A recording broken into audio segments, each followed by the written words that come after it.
Assalamualaikum warahmatullahi wabarakatuh. Perkenalkan, nama saya Saskia Dwi Safitri dan ada Eno Amanda Maulani. Di sini kami dari kelompok 4 akan menjelaskan geometri hiperbolik. Nah, sejarah dan pengertian geometri hiperbolik. Pertama kali muncul geometri, jadi di sini saya jelaskan bahwa geometri hiperbolik adalah menjelaskan suatu kemungkinan-kemungkinan dari geometri Euclid sebelumnya. Jadi pada geometri Euclid ini dibahas dalam sebuah karya yang berjudul The Elements yang ditulis oleh Euclid, seorang tokoh matematika dari Alexandria. Karya karya tersebut terdiri dari 13 buku. Buku pertama 5 definisi, 5 postulat, 5 aksioma, dan 48 teorema. Geometri Euclid juga mempunyai beberapa kelemahan. Salah satu kelemahannya adalah postulat kelima Euclid yang berbunyi jika suatu garis lurus memotong dua garis lurus dan membuat sudut-sudut dalam sepihak kurang dari dua sudut suku-suku, jika kedua garis tersebut diperpanjang tak terbatas, maka akan bertemu maka akan bertemu di pihak tempat kedua sudut dalam sepihak kurang dari dua sudut siku-siku. Jadi geometri hiperbolik ini adalah dia itu mempunyai ada 5 definisi, 5 postulat, 5 aksioma, dan 48 teorema. Nah, sedangkan ada salah satu dari postulat Euclid yang mmm apa ya, kurang kurang dipercayai, postulat tersebut, eee, bel di belum ditentukan kebenarannya pada geometri, Euclid. Maka dimunculkanlah suatu yang namanya geometri hiperbolik untuk memastikan kembali apakah postulat kelima ini benar atau salah. Jadi perlu pembuktiannya, begitu. Nah, terus jadi dari beberapa ahli mencoba membuktikan bahwa postulat kelima Euclid ini salah gitu. Namun tidak berhasil. Dari kegagalan tersebut, para ilmuwan menyadari bahwa ada kemungkinan muncul suatu teori baru dari geometri yang berdasar pada postulat kesejajaran Euclid, gitu. Jadi munculnya geometri hiperbolik ini adalah terdapat kesalahan atau, perlu dibuktikan kembali pada geometri Euclid. Nah, jadi ini adalah salah satu matematikawan yang menemukan gagasan baru, yang mengenai postulat kesejajaran Euclid, yaitu namanya Nikolai La Lobachevsky. Ya, nah, dia di sini itu membuktikan, bahwa untuk setiap garis L dan untuk setiap titik P yang tidak terletak pada L dan paling sedikit 2 garis M, sehingga P terletak pada M dan N, kemudian M dan N sejajar dengan L. Nah, hal yang dinyatakan oleh, Nikolai ini, dikenal sebagai postulat kesejajaran Lobachevsky dan merupakan dasar dari geometri apa yang dia buat sendiri, itu sering disebut dengan geometri hiperbolik. Jadi pencetus dari geometri hiperbolik ini sendiri adalah Nikolai Lobachevsky gitu, Lobachevsky. Nah, ini untuk pembuktiannya yaitu pada jadi di sini kan tadi yang sudah dibilang bahwa untuk setiap garis L itu yang garis lurus di bawah ini, terus untuk setiap titik P yang ada di tengah-tengah sini, dan yang tidak terletak pada L ada paling sedikit 2 garis, yaitu ada M dan N. Namun M dan N ini, tetap sejajar dengan garis L. Nah, ini, pembuktian yang dibuat oleh Nikolai, Lobachevsky. Terus, perbedaan geometri Euclid dan non-Euclid. Nah, untuk Euclid sendiri ini ke memiliki kepastian gitu dan disebut juga dengan garis lurus. Jadi jika suatu garis lurus memotong 2 garis lurus dan membuat sudut-sudut dalam sepihak kurang dari 2 sudut siku-siku, jika kedua garis tersebut diperpanjang tak terbatas, maka akan bertemu pihak tempat kedua sudut dalam sepihak kurang dari 2 sudut siku-siku. Nah, jadi kalau misalnya geometri Euclid ini adalah suatu kemungkinan pasti dan dia tuh berbentuknya tuh lurus gitu. Sedangkan geometri yang non-Euclid ini ialah postulat ialah postulat tersebut menimbulkan kerisauan di kalangan matematikawan karena menganggapnya, sebagai suatu teorema yang diturunkan dari 4 postulat Euclid lainnya dan perlu dibuktikan. Jadi kalau misalnya geometri non-Euclid ini dia tuh bentuknya tuh kayak bola gitu, bentuknya kayak bola terus, eee, dari geometri non-Euclid ini itu dia tuh melengkung gitu dan jadi garisnya jadi di bola ini kan kalau misalnya di dalam kertas yang datar, dia itu kan garis lurus, tapi kalau misalnya geometri non-Euclid ini dia tuh bentuknya bola dan gak bisa garis lurus, dia tuh melengkung gitu, jadi kayak kayak kayak list bola basket gitu. Jadi kalau misalnya kalau misalnya di garis datar begini, tapi kalau misalnya karena dia bentuknya bulat, jadi dia tuh nggak menyentuh, hampir tidak menyentuh gitu, untuk geometri non-Euclid. Nah, untuk geometri non-Euclid itu geometri hiperbolik. Terus untuk selanjutnya,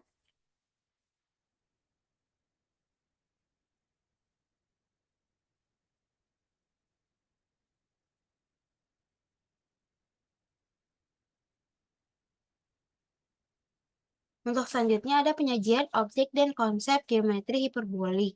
Nah, model Poincare-Disk merupakan suatu bidang datar Euclid untuk menyatakan objek-objek pada geometri hiperbolik dan didasarkan pada 4 postulat pertama tanpa postulat kesejajaran Euclid. Dan yang tadi dimaksud merupakan, suatu lingkaran dengan jari-jari 1 dan berpusat di titik nol yang disebut, lingkaran satuan Euclid. Lingkaran satuan tersebut disimbolkan dengan, Y gitu, terus Venema.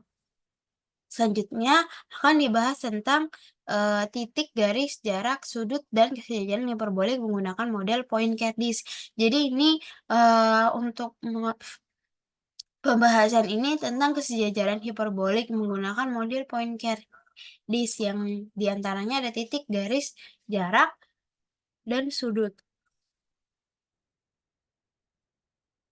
Untuk titik Poincare ini merupakan yang titik yang berada di dalam lingkaran satuan Y, dan titik ideal merupakan titik yang berada pada lingkaran satuan Y juga, dan keberadaan titik ideal akan mempengaruhi jenis sudut segitiga Poincare dan poligon Poincare. Jadi buat titik ini itu selalu berada dalam lingkaran satuan dan titik idealnya itu berada pada lingkaran satuan juga. Dan keberadaan titik ideal akan mempengaruhi jenis sudut, segitiga Poincare, dan poligon Poincare. Nah, terus untuk garis Poincare juga dibedakan menjadi 2 macam. Pertama, garis Poincare disajikan dengan diameter lingkaran. Nah, garis yang kedua itu disajikan dengan busur lingkaran.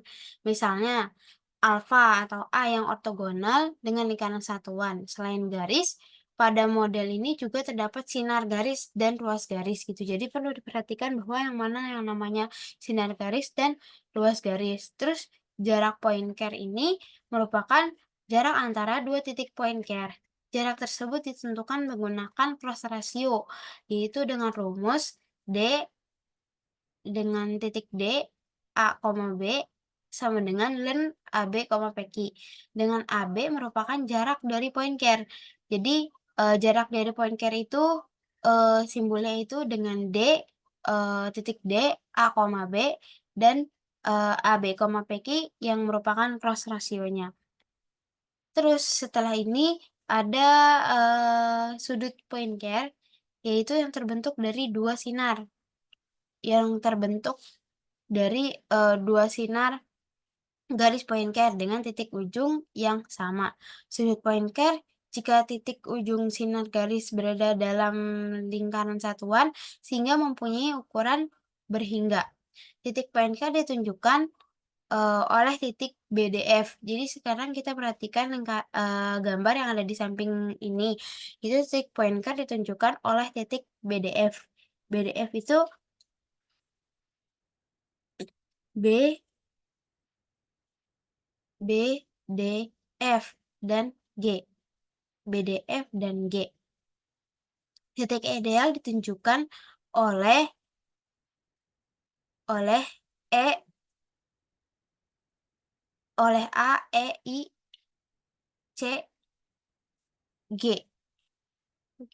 Nah, itu biasanya yang ada di pinggir-pinggir lingkaran itu. Nah, terus untuk garis pancake berupa diameter ditunjukkan garis garis L. Garis L yang ada di, cekungan, ini yang warna biru. Nah, terus jarak pointer antara titik titik B dan D disimbolkan dengan D, yaitu titik B, D, itu yang ada di sini. Yang ada di garis biru juga, yaitu titik D, B, D. Nah, terus sehingga jarak antara dua titik pointer sama dengan panjang ruas garis dengan kedua titik tersebut sebagai ujung-ujungnya. Nah, untuk ujung-ujungnya itu yaitu B sama D. Sudut theta atau sudut CBE yaitu sudut CBE. Nah, di sini tuh kayak ada mereka tuh kan, hampir bersentuhan gitu. Jadi untuk di titik B ini kan, berupa dapat potongan dari garis E dan garis C gitu, garis E ke A dan C ke A gitu. Nah, makanya di situ akan, terbentuk, sudut theta atau yang disebut dengan CBE. eee Sudut tersebut dibentuk oleh sinar garis. Iya kan tadi sudah disebut yaitu BE dan, BC gitu. Nah dengan titik pangkal yang sama yaitu B. Jadi sudut tetanya itu yang ada di B ini. Nah untuk gambar 2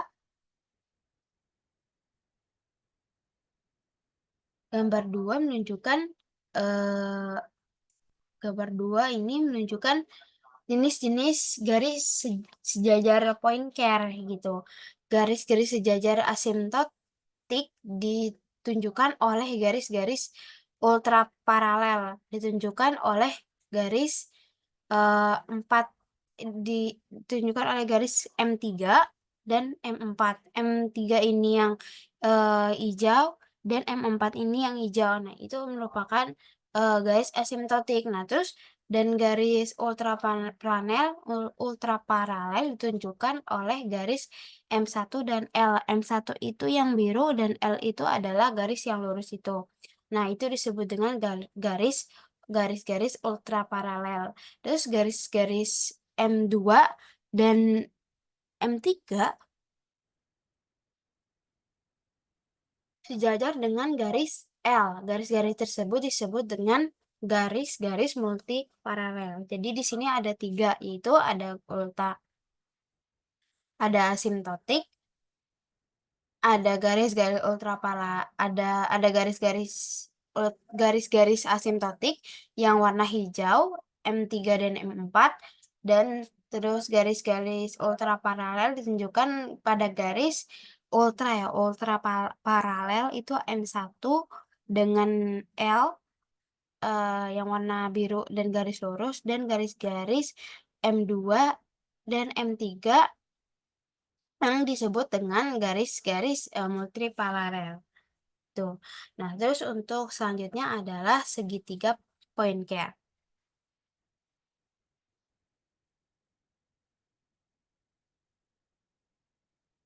Daerah segitiga Poincare disimbolkan dengan T. Salah satu sifat yang dimiliki segitiga Poincare adalah jumlah besar sudutnya kurang dari 180. Sifat tersebut mempengaruhi penentuan luas segitiga Poincare karena jumlah besar sudut segitiga Poincare kurang dari 180. Jadi gini maksudnya, eee, pada pembuktian geometri hiperbolik ini, dia itu menentukan apakah segitiga itu mempunyai sudut yang bisa jadi besar dari, 180 derajat atau kurang dari 180 derajat.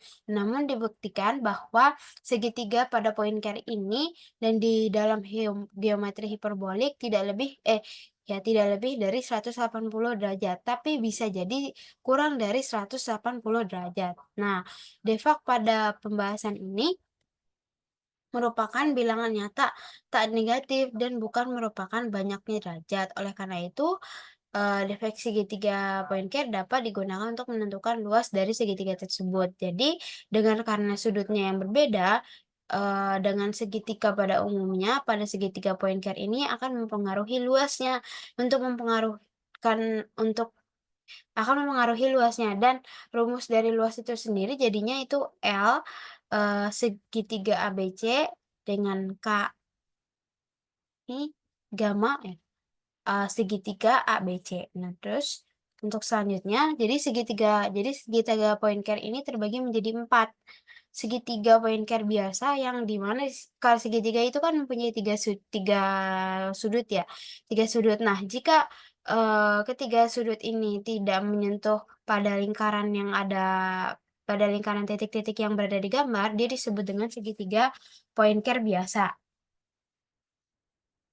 Nah, segitiga Poincare biasa ini, itu mempunyai rumus yaitu dengan gamma 0 sama dengan 180 dikurang M, segitiga BAC ditambah M segitiga ABC dan ditambah M segitiga ACB. Nah, untuk mencari luasnya tersebut ada luas segitiga ABC sama dengan, K kecil gamma 0. Nah, untuk selanjutnya lagi ada, jika jika salah satu, sudut segitiga itu menyentuh pada lingkaran yang ada di titik-titik tersebut, itu tuh, eee, ini bernama single asymptotic gitu. Nah, jadi,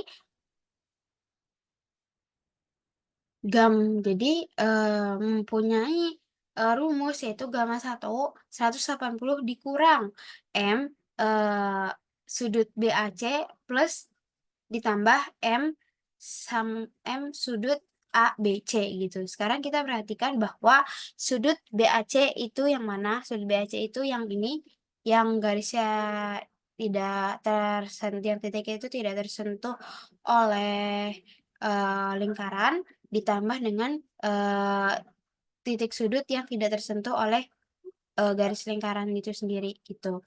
Nah, untuk luasnya itu jadi, L segitiga ABC sama dengan gamma 0 ga K sigma 1 ya.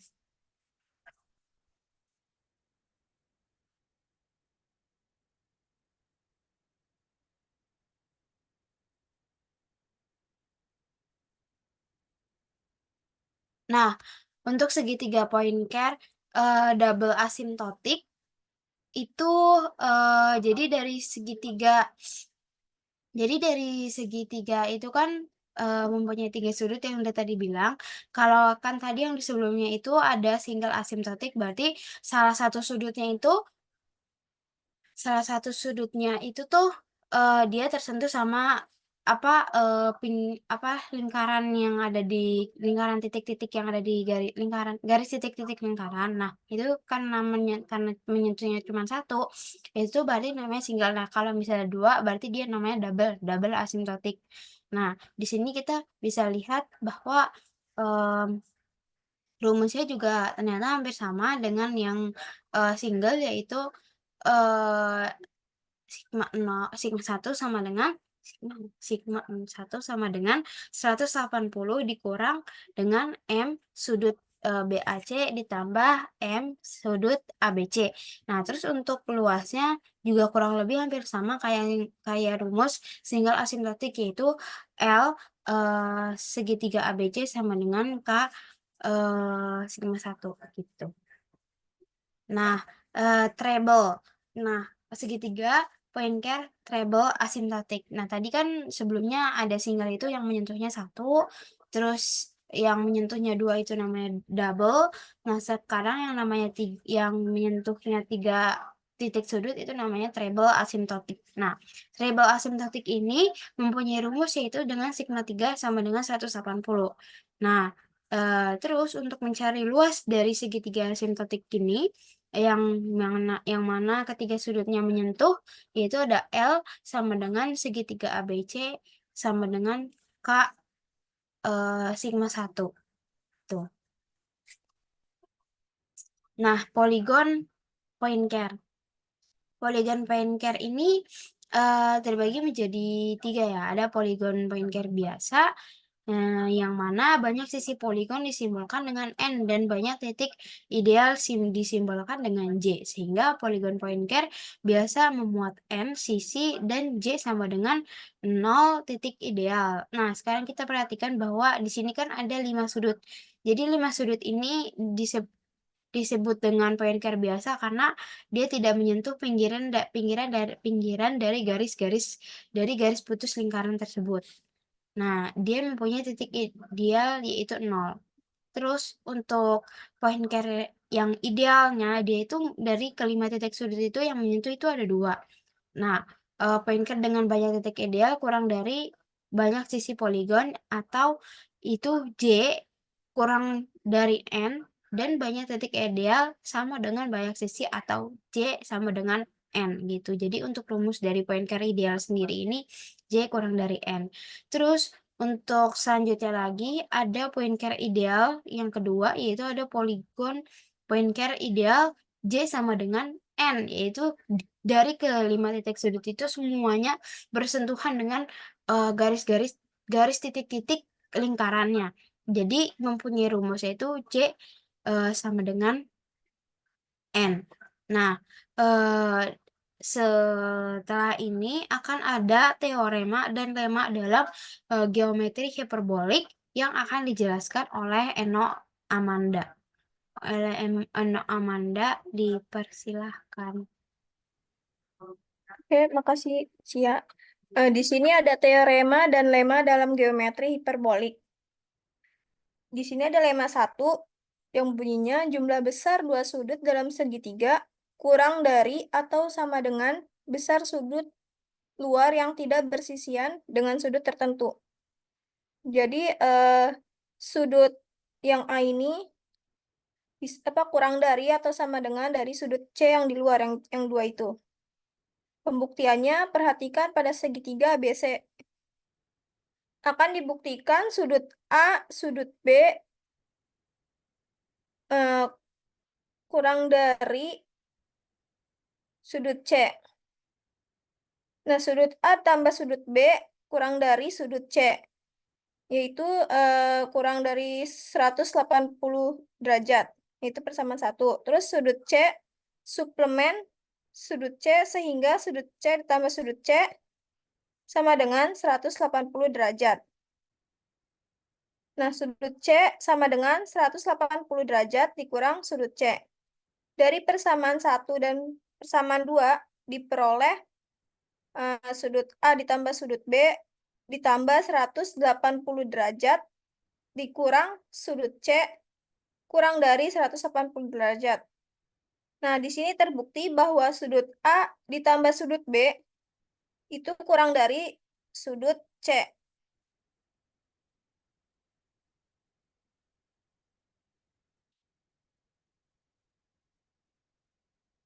Selanjutnya ada lemma 2. Misalkan diketahui garis K, titik P di luar K, dan titik Q pada L, misalkan diberikan sisi PQ, maka ada titik R pada L yang terletak satu pihak dengan PQ. Sehingga PQR adalah terkecil yang diinginkan.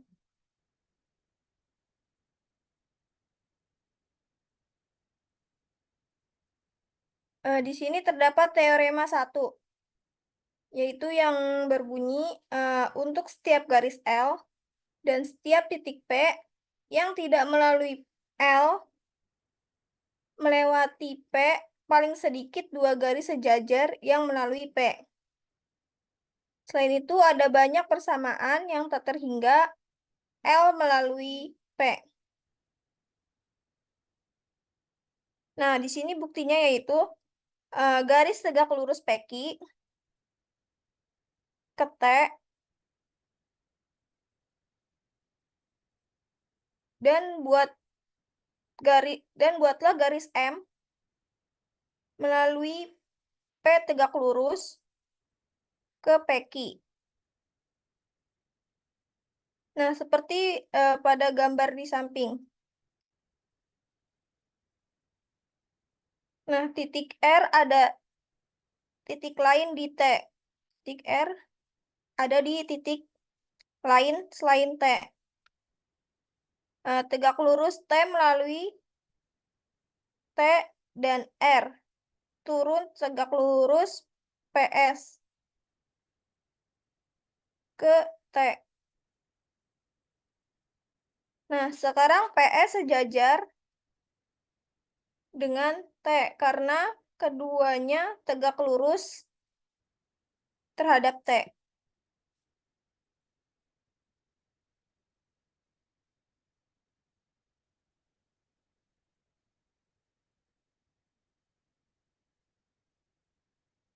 Kemudian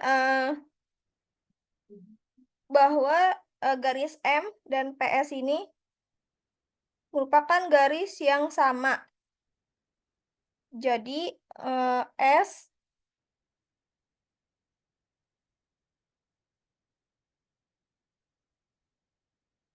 elemen dari M, yaitu PQRS. PQRS adalah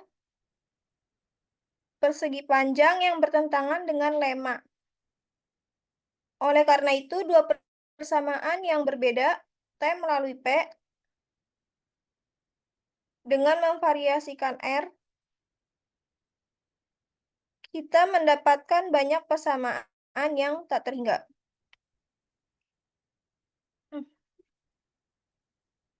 Selanjutnya ada teorema 2. Teorema 2 ini berbunyi pada segitiga jumlah besar sudutnya yaitu kurang dari 180 derajat. Jadi pertama kita buat garis L dan titik P tidak pada L.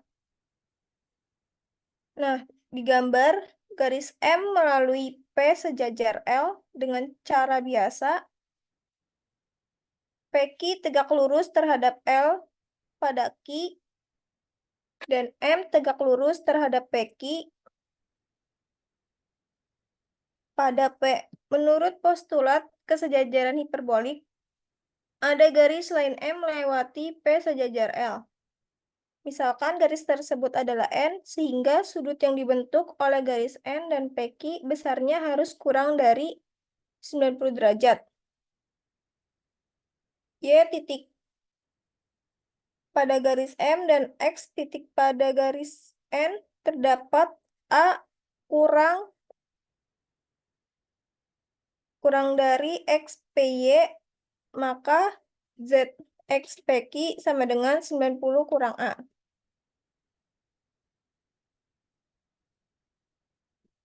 Nah, dengan menggunakan lemma 2.2, buat titik R pada di garis pada 1. Sedemikian sehingga sudut PQR ini sama dengan sudut A terbentuk APQR. Sudut PQR ini 90 derajat. Nah, sudut QRP itu sudut A, sudut P, sudut RPQ kurang dari sudut X XPQ sama dengan RPQ kurang dari 90 derajat dikurang A. Dijumlahkan diperoleh sudut PQR ditambah sudut KRP ditambah sudut RPQ eh, kurang dari 90 derajat ditambah A ditambah 90 derajat dikurang A. Sudut PQR ditambah sudut QRP ditambah sudut RPQ kurang dari 180 derajat. Jadi sudut PQR ini memiliki jumlah sudut kurang dari 180 derajat.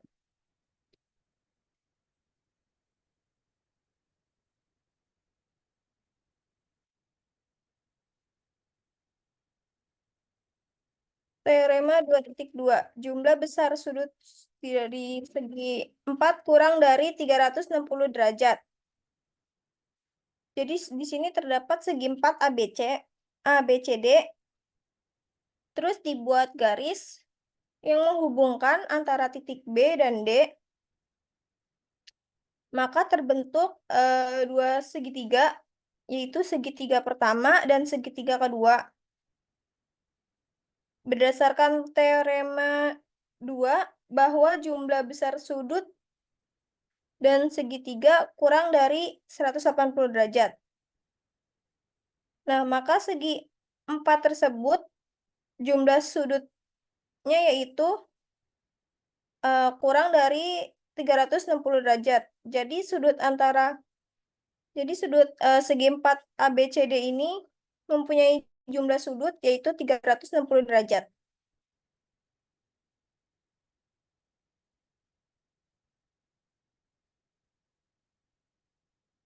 Di sini ada teorema 3, yaitu jika dua segitiga sebangun, maka keduanya kongruen.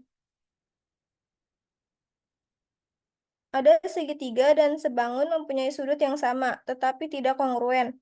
Tidak ada sisi-sisi yang bersesuaian dengan yang kongruen. Jika tidak, sisi-sisi tersebut akan kongruen menggunakan prinsip. Kita dapat berasumsi tanpa kehilangan keumumannya bahwa segitiga ABC, segitiga A aksen, B aksen, C aksen, sudut kurang sisi kurang sudut, yaitu AB kurang dari A aksen, B aksen, AC kurang dari A aksen, C aksen.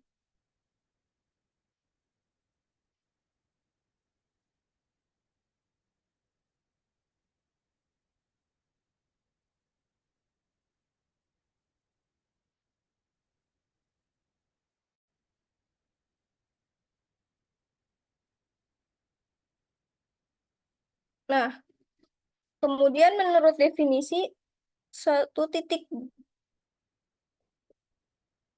B aksen pada AB dan suatu titik C pada AC sedemikian rupa sehingga AB aksen ini sama dengan A aksen dikali B aksen dan AC.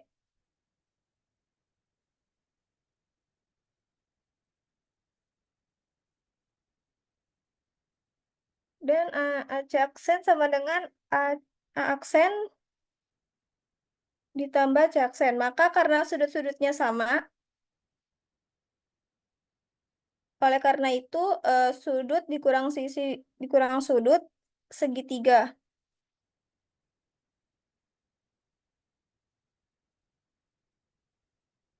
A aksen B aksen C aksen yaitu kongruen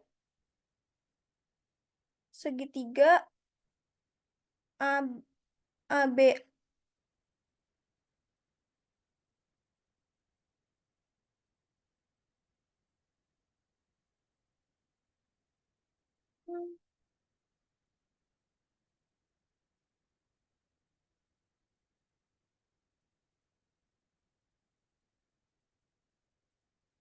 Ya, jadi sudut AB aksen C aksen sama dengan sudut B aksen. Nah, sudut AC aksen, B aksen sama dengan sudut C aksen. Kita juga punya yang dimana garis-garisnya sejajar sehingga segi 4 cembung dan jumlah sudutnya tepat. Yang bertentangan dengan teorema. Sudut C sama dengan sudut C aksen. Sudut B sama dengan sudut B aksen. Sudut AB aksen C aksen sama dengan sudut B. Sudut AC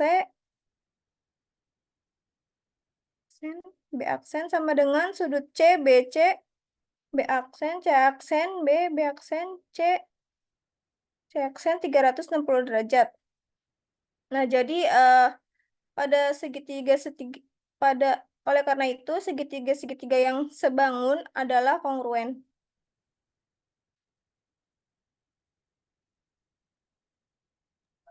Nah, ini adalah referensi-referensi yang kami dapatkan dari geometri hiperbolik. Mungkin cukup sekian penjelasan dan presentasi dari kami dari geometri hiperbolik. Saya Saskia Dwi Safitri dan ada Eno Amanda Maulani. Kurang dan lebihnya mohon maaf. Wassalamualaikum Assalamualaikum warahmatullahi warahmatullahi wabarakatuh. wabarakatuh.